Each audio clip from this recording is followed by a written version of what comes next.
Hi, my name is Jack Murdock. I'm a 37-year-old New Yorker and lived here all my life. I am the CEO of a big international company based in here precisely. Recently I decided to make a global makeover on our brand, and for that I chose a Portuguese designer called Francisco Mendes.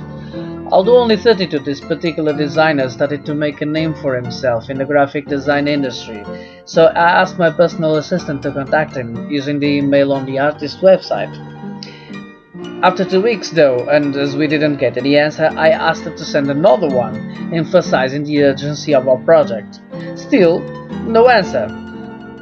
By this time I usually had given up and moved on, sending the assignment to someone else, but you have to understand I was particularly interested in this guy. So I asked her to call to his phone number, or a mobile phone number in his website as well.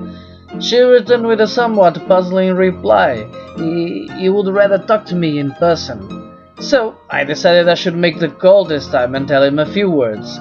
But to my surprise, the young man was a charming person, and eventually he talked me into the idea of actually visiting Portugal. Truth be said, I wanted to visit anyway for a long time, so I packed my things to Porto where he lives, and as soon as I arrived to the hotel, I received a phone call by him. We make arrangements for a business lunch, and in due time I'm at the restaurant waiting. Actually, I arrived 15 minutes in advance. Half an hour past the agreed hour, the artist arrives with a flimsy excuse about some traffic jam or something, and as nothing had happened, he just starts ordering the food from the menu in Portuguese. Honestly, I was pissed by what I considered a lack of consideration for me, but was even more confused because this guy kept on being polite, gentle, and warm. He seems generally concerned about my well-being, so I can't be angry with him for long. On the other hand, he seems to talk a lot about everything but the subject of our meeting, so I tried to get him on the mood by complimenting his work, but somehow he manages to take it to his schooling years, and then I don't know how we are talking about his family, and then he asks me if we could meet for a more informal meeting at his place.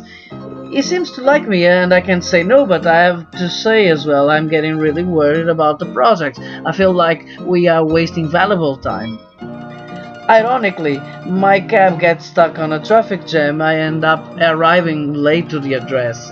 The designer seems a bit annoyed and tells me that the food won't taste as good as it was supposed to be because now he has to warm it up.